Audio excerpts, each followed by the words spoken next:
সবাইকে আমন্ত্রণ। Clemon beyond the গ্যালারিতে হাজির হয়ে গেছি আপনাদের সামনে। আমি রেজওয়ানুজ্জামান, আর আজকে আমাদের সঙ্গে অতিথি হয়ে আছেন বাংলাদেশের সাবেক অধিনায়ক হাবিবুল বাশার সুমন। স্বাগত জানাচ্ছি আপনাকে। Thank you. হাবিবুল বাশারের সাথে কথা বলবো চেন্নাই টেস্ট নিয়ে। বুঝতেই পারছেন একটু আগেই শেষ হয়েছে চেন্নাই টেস্ট। চেন্নাই টেস্টের খবর ছাড়াও আর কি খবর আছে দেশ বিদেশের খেলাধুলার এক নজরে একটু জানিয়ে দিতে চাই। শুনছিলেন দেশ বিদেশের খেলার সবশেষ খবরগুলো, এক নজরে জানিয়ে দিলাম আপনাদেরকে। আমরা বলছিলাম যে চেন্নাই টেস্ট নিয়ে কথা বলবো। কিছুক্ষণ আগেই শেষ হয়েছে 280 রানের বড় পরাজয় বাংলাদেশের। আমরা আজকে বিষয় হিসেবে বেছে নিয়েছি চেন্নাই টেস্টে ব্যর্থ কিনা বাংলাদেশ, সেই প্রশ্নটাই আমরা উত্তর খোঁজার চেষ্টা করব। আমাদের সঙ্গে হাবিবুল বাশার সুমন আছেন, সাবেক অধিনায়ক। আপনারাও চাইলেও আপনাদের কোনো প্রশ্ন থাকলে, মতামত থাকলে আমাদের সঙ্গে শেয়ার করতে পারেন স্ক্রিনে দেখানো নম্বরগুলোতে। হাবিবুল বাশার সুমন, প্রথমেই জানতে চাচ্ছি, একটা সাফল্যের পর, পাকিস্তানের সঙ্গে এমন সাফল্যের পর ভারতের কাছে এমন হার একটু ধাক্কা লাগে। এটা কি আসলে বাস্তবতা কিনা, নাকি আসলে বাংলাদেশ খারাপ খেলেছে, নাকি আরও ভালো খেলার সুযোগ ছিল? কোন জায়গাটায় আপনি বলবেন? বাস্তবতা একটা ব্যাপার তো অবশ্যই আছে, বিকজ ইন্ডিয়াতে বেশ strong team, very strong opponent. এখন যদি পাকিস্তান টিম আর ইন্ডিয়া টিমের সাথে আমরা কম্পেয়ার করি, ইন্ডিয়ান টিম ইজ অনেক এগিয়ে আছে ডেফিনেটলি। বোলিং দিয়ে বলেন, ব্যাটিং দিয়ে বলেন, ফর্মের দিক দিয়ে কিন্তু পাকিস্তানেতে ইন্ডিয়া টেস্ট অনেকখানি এগিয়ে আছে। তো বাস্তবতা এটাই ছিল যে আমরা আসলে পাকিস্তান যত ভালো খেলেছি, পাকিস্তান তো খুব ভালো খেলেছি, ইন্ডিয়ার সাথে কেমন করি সে দেখার বিষয় ছিল। বাট বাস্তবতা কিন্তু সবসময় ছিল ইন্ডিয়া পাকিস্তানের থেকে অনেক strong team, specially in India, even anywhere. মানে টেস্ট ক্রিকেটে ইন্ডিয়া অনেক স্ট্রং টিম। তাদের বোলিংটা মনে এখন ওয়ান অফ দ্য ওয়ার্ল্ডের one of the best bowling side. দুজন খুব ভালো স্পিনার আছে, খুব ভালো ফাস্ট বোলার আছে, আর ব্যাটিং তো আছেই তাদের। আর একটা ব্যাপার লাস্ট যেটা বলেছিলেন যে আরও ভালো খেলা সম্ভব ছিল কিনা, আমার মনে হয় সেটা সম্ভব ছিল। ইন্ডিয়া অনেক ভালো টিম, স্ট্রং অপোনেন্ট, বাট তাদের সাথে আরেকটু বেটার ক্রিকেট আমরা খেলতেই পারতাম। স্পেশালি দেখুন, আমাদের তো টেস্ট ম্যাচটা তো আসলে শেষ হয়ে গেছে আমাদের ফার্স্ট ইনিংসে ব্যাটিংয়ে, সেখান থেকে আসলে ফিরে আসার খুব একটা সুযোগ ছিল না। আপনি যখন এত স্ট্রংগেস্ট অপোনেন্টকে সুযোগ পেয়েছেন, সেই সুযোগটা আমরা যখন প্রথম বোলিং করেছিলাম সেখানে পেয়েছিলাম। তাদের টপ অর্ডার ব্যাটসম্যান এবং ব্যাটিং অর্ডারে কিন্তু আমরা অলমোস্ট খুব কম রানের মধ্যে আটকে রেখেছিলাম। সেখান থেকে অশ্বিনের জাদেজার যে পার্টনারশিপটা, সেটা যদি না হতো তাহলে তো আর একটু বেটার পজিশনে থাকতাম। তাহলে জানি না গল্পটা অন্যরকম হতো কিনা। বাট আমার মনে হয় ফার্স্ট ইনিংসে ব্যাটিংটা করেছি, সেখান থেকে আসলে টেস্ট ম্যাচটা আমরা ছিটকে গেছি। সেখানে অবশ্যই ভালো ব্যাটিং করা উচিত ছিল আমাদের। মাথায় রেখে বলছি যে ইন্ডিয়ার খুব ভালো বোলিং অ্যাটাক মাথায় রেখেই বলছে, বিকজ ইন্ডিয়া যখন ব্যাটিং করেছিল তখন কিন্তু উইকেটে বেশ অনেক সিম মুভমেন্ট ছিল, আমাদের বোলার কিন্তু অনেক সিম মুভমেন্ট পেয়েছেন।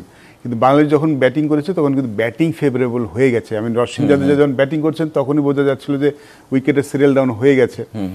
এবং আমরা যখন ব্যাটিং করতে নেমেছি তখন প্রবলি ব্যাটিংয়ের জন্য খুব ভালো কন্ডিশন ছিল। এই জন্য আমি বলছি যে আরও একটু ভালো করা উচিত ছিল, বিকজ ফার্স্ট ইনিংস যদি আমি ভালো না করি, চেন্নাই উইকেটে যত ভালো উইকেট থাক, ফোর্থ ইনিংসে ব্যাটিং করা, আজকে যে চিত্রটা হয়েছে সেটাই আসলে হওয়ার কথা ছিল। সেই জন্য বলছে প্রথম ইনিংসে ব্যাটিংটা ভেরি ইম্পর্টেন্ট, সেখানে আসলে বাংলাদেশ টেস্ট ম্যাচ থেকে ছিটকে গেছে। মানে তাহলে প্রথম ইনিংসটাকে আপনি মানে টার্নিং পয়েন্ট কিংবা মোমেন্টাম বলি, সেই জায়গায় যদি আমি বলি যে অশ্বিনের জাদেজার যে পার্টনারশিপটা, সেইখানে কি বাংলাদেশের বোলারদের একটু গাছাড়া ভাব কিংবা একটু হাল ছেড়ে দেওয়া ভাব দেখেছেন কিনা? আমার মনে হয়েছিল সেটা। আপনার কাছে কেমন মনে হয়েছে? আমরা টপ অর্ডার ব্যাটসম্যানকে যত প্ল্যান অনুযায়ী বোলিং করেছি, I think we bowled very well. টিমে এখন তো সব টিমগুলি তো ব্যাটসম্যান এসে প্ল্যান করে আসে বোলাররা কে কোথায় বল করবে। আমরা মনে হয় ইন্ডিয়ান ব্যাটসম্যানদের এগেনস্টে আমরা খুব ভালো এক্সিকিউট করেছি প্ল্যানটা, যে প্ল্যানটা দিত। বিরাট কোহলি অফ স্টেম ব্যারে শুরুতেই কাভার ড্রাইভ খেলেন, সেখানে তিনি আউট হন। রোহিত শর্মাকে ভিতরে চ্যানেলের মধ্যে বল করা, সেটা নিক করেন। জয়সওয়ালকে একটু বাইরে বল করা, রিচ করেন। তো আপনি এগুলো কিন্তু সব প্ল্যান কিন্তু, এবং এটা খুব ভালো এক্সিকিউট করেছি। তারপরে যেটা আমাদের কাজটা সহজের কথা ছিল, Ashwin Jadeja definitely very much capable batsman, খুব ভালো ব্যাটসম্যান। অশ্বিন তো খুব ভালো ব্যাটিং করছেন রিসেন্টলি, অনেক ইমপ্রুভ করেছেন। জাদেজাও খুব capable batsman, but Virat Kohli তো না, রোহিত শর্মা তো না। সেখানে মনে আমরা একটু হাল ছেড়ে না, আমরা হয়তো একটু কমপ্লিসেন্ট ছিলাম আমার কাছে মনে হয়েছে। আমরা কারণ আত্মতৃপ্তিতে ভুগেছিলাম।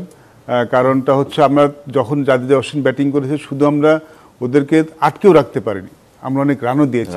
রান রেটটা অনেক হেভি ছিল, যার জন্য প্রেশারটা সবসময় মানে সরে গেছে যখন অশ্বিন জাদেজা ব্যাটিং করেছে। আর পরে বাংলাদেশ যখন ব্যাট করতে নামলো, তখন মানে ওভারঅল ব্যর্থতার কারণটা কি মনে হয়েছে? মানে আমি ফার্স্ট ইনিংসের কথা বলছি। দেখুন, ইভেন পাকিস্তান আমরা লাস্ট টেস্ট ম্যাচের সিরিজের কথা বারবার আসছে, অবশ্যই বাট সেখানে কিন্তু আমাদের টপ 4 যে খুব ভালো খেলেছে তা কিন্তু নয়, ওয়ান অ্যান্ড অফ ইনিংস কিন্তু খেলেছিল। টপ 4 যদি রান্না করে, সেখানে তো একটা ম্যাচে মিরাজ এবং লিটন সেভ করেছে, second test match Mushfiq save করেছে। টপ 4 যদি ক্লিক না করে আপনি কিন্তু সবসময় স্ট্রাগল করবেন। সো আমাদের টপ 4 কিন্তু সেখানেও খুব যে সাফল্য পেয়েছে তা বলবো না। সাদমান একটা ইনিংস খেলেছে, বাট ওপেনার যারা তারা কিন্তু এরকম রেগুলার খেলার খুব দরকার, ভেরি ইম্পর্টেন্ট। এখানে কিন্তু আমাদের টপ 4 ফেল করেছে। আপনি যখন টেস্ট ক্রিকেট খেলতে যাবেন তখন সব দলে কিন্তু চ্যাম্পিয়ন বোলার থাকবে। বুমরা ইজ ভেরি গুড, আমি সেই জায়গাটায় আসলাম যে আপনি যখন টেস্ট ক্রিকেট যদি ভালো করতে চান, আপনার টপ 4-এ কিন্তু সেটা নেগোশিয়েট করতে হবেই, সেটা করতে জানা হবে, নাহলে আপনি আসলে এরকমই প্রবলেমে পড়বেন। আমাদের ক্ষেত্রে ঠিক সেটাই হয়েছে। আমাদের টপ 4, হ্যাঁ আমরা সাকিবের রিভার্সিক নিয়ে কথা বলেছি, আমরা মিরাজের মিরাজ ভালো ব্যাটিং, লিটনের ব্যাটিং নিয়ে কথা বলেছি, বাট আমার মনে হয় যে মুশফিকের আউটটা আমি বলবো শুরু ফার্স্ট একটু বিট আনলাকি ছিল, প্রথম ইনিংসে কথা বলছি। বাট টপ 4 যদি রান না করে, এবং টপ 4-এর কাজ কিন্তু সেটাই, খুব ভালো বোলিং হবে, উইকেটে হেলথ থাকবে, বল সুইং করবে। টপ 4-এর কাজ কিন্তু এই সময়টুকু আসলে সার্ভাইভ করা, সেটা আমরা করতে পারি। এবং আমি সিরাজ এবং বুমরার যে বোলিংটা ফার্স্ট ইনিংসে দেখছিলাম, ওই সময়টা একটু বলও সুইং করছিল কিনা, মুভমেন্ট একটু বেশি ছিল কিনা, ওদের বলটা মনে হচ্ছিল যে আনপ্লেয়েবল কিছুটা। এটা কিছুটা ডিপেন্ড করে হাউ উই প্লে, এই কারণেও হয়তো এটা অনেকটাই ডিপেন্ড করে। দেখুন, নতুন বল তো একটু সুইং করবেই, বাউন্স কিন্তু খুব বেশি ছিল তা কিন্তু না, চেন্নাই উইকেটে কিন্তু বরং ইভেন বাউন্সে ছিল বলবো। বাউন্স কিন্তু খুব কুইকও আসছে না, আমাদের ইনিংসে দেখেছি আমরা বল পরে কিন্তু অফ দ্য পিচ অত ফাস্ট আসছে না, স্লাইড সুইং ছিল, স্লাইড মুভমেন্ট ছিল, তারা খুব ভালো জায়গায় বল করেছে। আমাদের ব্যাটসম্যানদের যে দুর্বলতা সবাই সেটা কাজে লাগিয়েছে, কিন্তু আমি বলবো না যে অনেক সুইং ছিল, অনেক বাউন্স ছিল, এমনটা ছিল না। নতুন বলে এটা স্পেক্টেড, যখন ভালো বোলার বল করবে সেটা হবে, এবং সেটাই কিন্তু আপনার নেগোশিয়েট করাটাই কিন্তু আপনার কাজ, সেজন্য কিন্তু আপনাকে দায়িত্ব দেওয়া হয় টপ 4-এ ব্যাটিং করার জন্য। আমরা আপনার কাছে ফিরবো, তার আগে একটু চেন্নাই থেকে ঘুরে আসতে চাই। আমাদের সহকর্মী আশিক রুদ্র আছেন, এই সিরিজ কভার করতে, এই টেস্টও কভার করছেন তিনি। রুদ্র, প্রথমে জানতে চাই যে 4 দিনের ফার্স্ট সেশন, অর্থাৎ 10 সেশনে খেলা শেষ, এটা একটু অবাক করা কিনা? বাংলাদেশ যে আত্মবিশ্বাস নিয়ে, যে মোরাল নিয়ে গিয়েছিল পাকিস্তান সিরিজ জয়ের পর, সেখানে কি একটা ধাক্কা কিনা? এবং ম্যাচ শেষে আসলে অধিনায়ক কি বলছেন?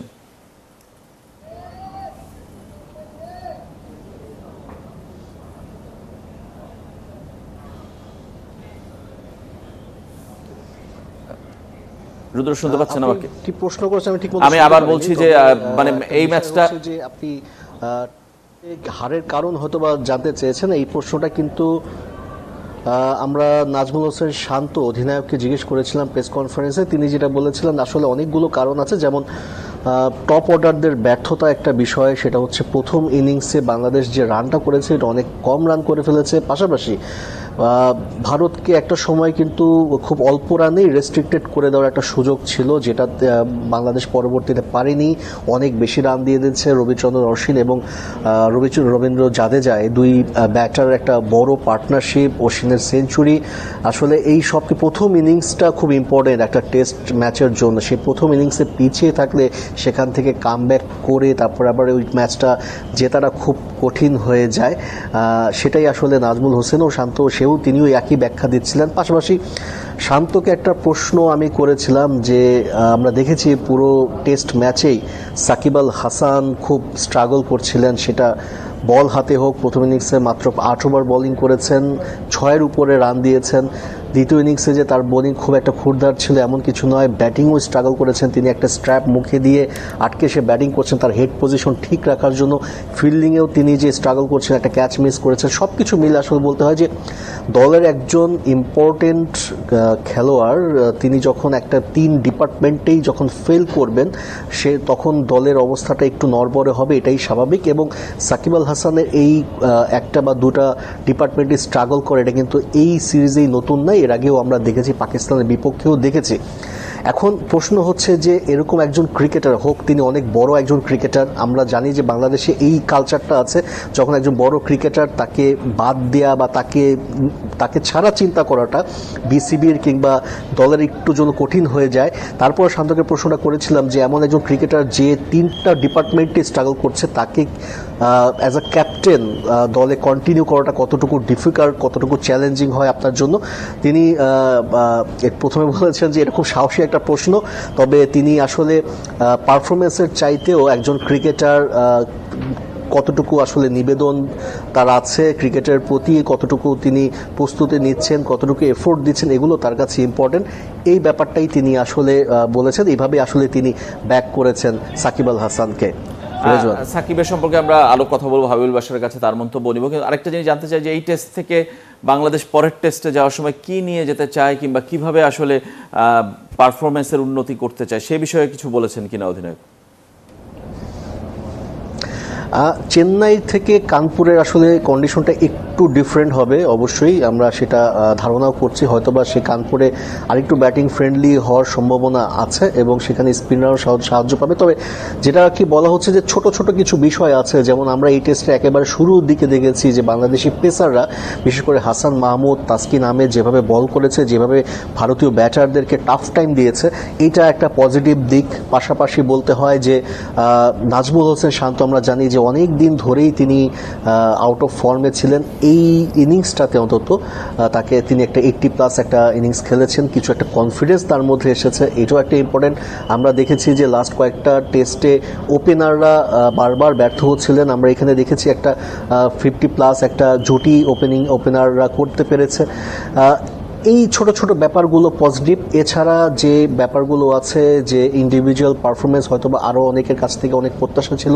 মুশফিকুর রহিমের কাছ থেকে একটা বড় ইনিংস প্রত্যাশা ছিল, 2 ইনিংসের মধ্যে একটা লিটন দাসের কাছে প্রত্যাশা ছিল। এই ব্যাপারগুলো মিসিং, যেগুলো যদি সেকেন্ড টেস্টে কানপুরে এই ব্যাপারগুলো যদি মেটানো যায়, এই ঘাটতিগুলো, তাহলে হয়তোবা বাংলাদেশ একটা পজিটিভ রেজাল্টের চিন্তাভাবনা করলেও করতে পারে। রেজওয়ান, ধন্যবাদ আপনাকে রুদ্র আমাদের সঙ্গে যোগ দেওয়ার জন্য। চেন্নাই পর্ব শেষ হচ্ছে, পরবর্তীতে কানপুরে আবারও দেখা হবে বাংলাদেশ দলের সাথে, সেকেন্ড টেস্ট শুরু হবে।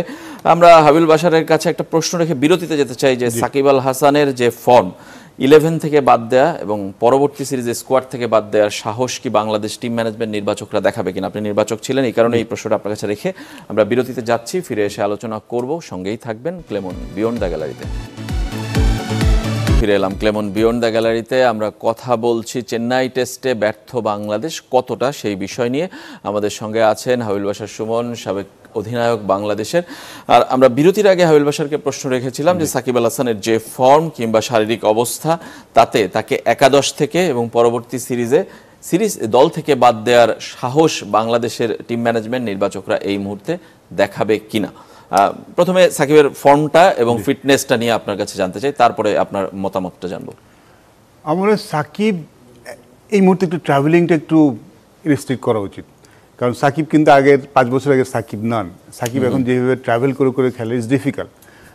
এই টেস্ট ম্যাচের আগে কিন্তু একটা কাউন্টি ক্রিকেট খেলেছে, টোটালি ডিফারেন্ট কন্ডিশনে। ওইখানে ঠান্ডা, ডিফারেন্ট। তারপরে একদিন ফ্লাইটগুলি যত আপনি business class first class travel করেন, 12 ঘন্টা ফ্লাইট কিন্তু কিছুটা হলে আপনার ডিহাইড্রেট করে, শরীর করে, এবং অ্যাডজাস্ট করতে কিন্তু টাইম জোনটা অ্যাডজাস্ট করে সময় লাগে।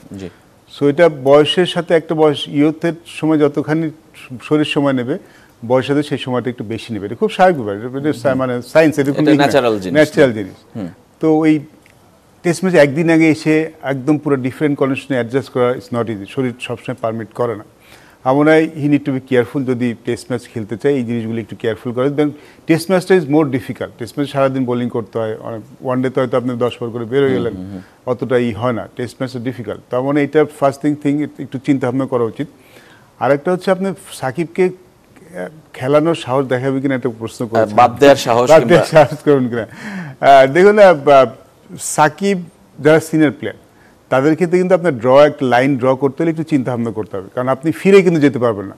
আপনি সাকিবকে এখন না নেন, তার মানে আপনি সাকিবকে আর কখনোই নেবেন না। মানে সাকিবরা এই সময় এমন একটা বয়সে পৌঁছে যায়, তাদেরকে যদি আপনি বাদ দিয়ে চিন্তা করেন, তার দিকে কিন্তু ফিরে যেতে পারবেন না।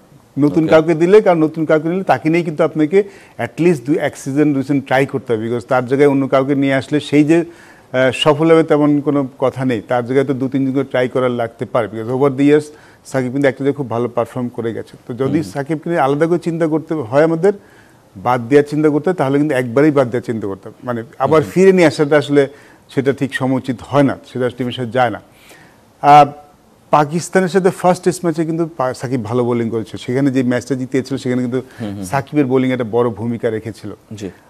আমি লাইন ড্র করার আগে আরেকটা টেস্ট ম্যাচ দেখতে চাই, মানে পার্সোনালি দেখতে চাই। জীবনে আমি যদি সাকিবকে বাদ দিই, আমি সাকিবকে নিয়ে ফিউচারে আমি চিন্তা করব না, সেটা মানে আমি মনে করছি আর কি। একটা ইম্পর্টেন্ট রোল প্লে করে, 5 নম্বর ব্যাটিং করে, বোলিং করে, সেটা আমরা পাচ্ছি না। বাট এই টেস্ট সিরিজ ম্যাচে আমি শুধু সাকিবকেই আমি আসলে করতে চাই না, পিন পয়েন্ট করছি না। আমার মনে হয় যে আমরা যে প্রথমে আলাপ করছিলাম, হোল ব্যাটিং গ্রুপ ফেল, সবাই ফেল করেছে, সাকিব তার মধ্যে একজন অন্যতম ডেফিনেটলি, কারণ ওর কাছে এক্সপেকটেশনটা অনেক বেশি থাকে। আমার মনে হয় we should give him one more test match, তারপরে we can sit with him and আমরা ডিসাইড করতে পারি তারপরে। বাট ফাইনাল এই ফরম্যাটটা সে খেলবে কিনা, কারণ এটাও একটু আমরা জানার যে অন্য সিনিয়ররা যখন ফরম্যাটগুলোকে প্রেসারেই হোক, পরিস্থিতির কারণেই হোক, নিজে বেছে নিয়ে হোক বাদ দিচ্ছে, সাকিব 3 ফরম্যাটে এখনও খেলছেন। মানে সাকিবের কি আসলে এটা ভাবার সময় এসেছে ওর নিজের? আমার মনে হয় তিনি ভাবছেন, মনে হয় আই এম প্রিটি শিওর যে ভাবছেন, because Shakib kind of player সবসময় পারফর্ম করতে ভালোবাসেন। সাকিবের চেষ্টা করছেন সবভাবে। আপনি ক্যাপ্টেন যেটা বললেন, তিনি দেখতে চান নিবেদন কতটুকু আছে। আমি মনে হয় নিবেদনটা কিন্তু 100% আছে, সবভাবেই চেষ্টা করছেন। It's not happening, but Shakib kind of player যে আমরা সবাই জানি যে মানে ওভার দি ইয়ার্স সবসময় ফিরে এসেছেন, অফ ফর্ম থেকে ফিরে এসেছেন খুব ভালোভাবে। তো আমার মনে হয় যে সাকিবকে একবারেই যদি আমরা বাদ দেওয়ার চিন্তা করি, কিংবা যেটা বললে সাহস দেওয়ার চিন্তা করি, আমরা we should give him one more test match, তারপরে আমরা একটা লাইনটা ড্র করতে পারি। সেটা কানপুর টেস্ট অপেক্ষা করছে নিশ্চয়ই সাকিব দেখবেন। সাকিবের মতো বাংলাদেশ দল কি কানপুরে কোনো চেঞ্জ আপনি দেখেন? সেটা আমি অ্যাপ্রোচে বলি, 11-এ বলি, কিংবা এক্সিকিউশনে বলি, কোনো চেঞ্জের আশা কি দেখেন, কিংবা কোনো চেঞ্জ হওয়া উচিত? একটা চেঞ্জ আমরা ট্যাকটিক্যাল চেঞ্জ করতে পারি। আমি বলবো না যে শুধু একটা টেস্ট ম্যাচ দেখেই আমরা ফর্ম দেখেই চেঞ্জ করে ফেলবো। একটা ট্যাকটিক্যাল চেঞ্জ করতে পারি, আমরা টপ অর্ডারে 4টাই আমাদের বাহাতি ব্যাটসম্যান, অনেক কথা হচ্ছে, সেখানে আমরা একজন রাইট হ্যান্ডি ব্যাটসম্যান আনতে পারি কিনা। কারণ মাহমুদুল হাসান জয় কিন্তু ভালো খেলছিলেন ওই ওপেনিং পজিশনে। তো এই একটা পজিশন আমরা আনতে পারি, তাহলে অ্যাটলিস্ট, কারণ হয় কি দুই দিকে মানে সব লেফট হ্যান্ডি ব্যাটসম্যান থাকলে বোলারদের জন্য সুবিধা, লাইন লেন্থটা মানে একই লাইন লেন্থে বলটা করতে পারেন। যখন right hand left hand combination থাকে তখন তাদের একটু লাইনটা চেঞ্জ করতে হয়, লেন্থটা চেঞ্জ করতে হয়। তো সেটা একটা চেঞ্জেস আমি দেখতে পারি। বোলিংয়ে আমি কোনো চেঞ্জেস দেখতে পাচ্ছি না। আমি যদি কানপুরে উইকেটটা কেমন হবে যাই না, বাট আই স্টিল ফিল যে নাহিদ রানা যদিও লেন্থে একটু অ্যাডজাস্ট করতে পারে, ক্যান বি হ্যান্ডি। তাসকিনও খুব ভালো বোলিং করেছে, হাসান তো ওয়ান্ডারফুল। আর আমাদের যে স্পিনার আছে সেখানে তাইজুল, মিরাজ তো যদিও অতটা ভালো করেনি, বাট মিরাজকে আসলে টিমের বাইরে রাখাটা খুব মুশকিল। বিকজ তাইজুলকে আনলাকি কিনা সেক্ষেত্রে? তাইজুল একটু আনলাকি, ডেফিনেটলি। তাইজুলকে আনতে হলে আসলে সাকিবকে বসতে হবে, সেটাই আসলে একটা বড় কোশ্চেন মার্ক হতে পারে। তাহলে আমাদের তো একজন ব্যাটার কম দিয়ে খেলতে হবে, আমরা সেটা টিম চিন্তাগুলো করতে পারে। বাট আমার কাছে মনে হয় এই মুভমেন্টে হয়তো আমরা একটা জিনিসে চিন্তা করতে হবে, সে টপ অর্ডার থেকে একজন ব্যাটসম্যান, একজন রাইট হ্যান্ডি ব্যাটসম্যান চুজ করতে পারে। মানে অনেকগুলো লেফট হ্যান্ড ব্যাটসম্যান তা নিয়ে কথা হচ্ছে, যদিও গতকাল ডেভিড হেম বাংলাদেশের ব্যাটিং কোচ বলছিলেন যে সেটা টেস্টে হয়তো এত ইম্প্যাক্ট ফেলে না, তিনি বলছিলেন ওয়ানডে টি20তে যতটা ফেলে। কিন্তু আমি জানি না যে আপনার মত একটু অন্য। আর ব্যাটিং অর্ডারটা, যেটা অর্ডার না মানে ব্যাটিং পারফরমেন্সটা, সেটা নিয়ে তো কনসার্নের যথেষ্ট জায়গা আছে, আমরা এই টেস্টেই দেখেছিলাম। সেকেন্ড টেস্টে আপনার কি মনে হয় যেখান থেকে বাংলাদেশ চেঞ্জ হবে, কিংবা নিজেরা নিজেদের ভুলগুলো শুধরে নিতে পারবে?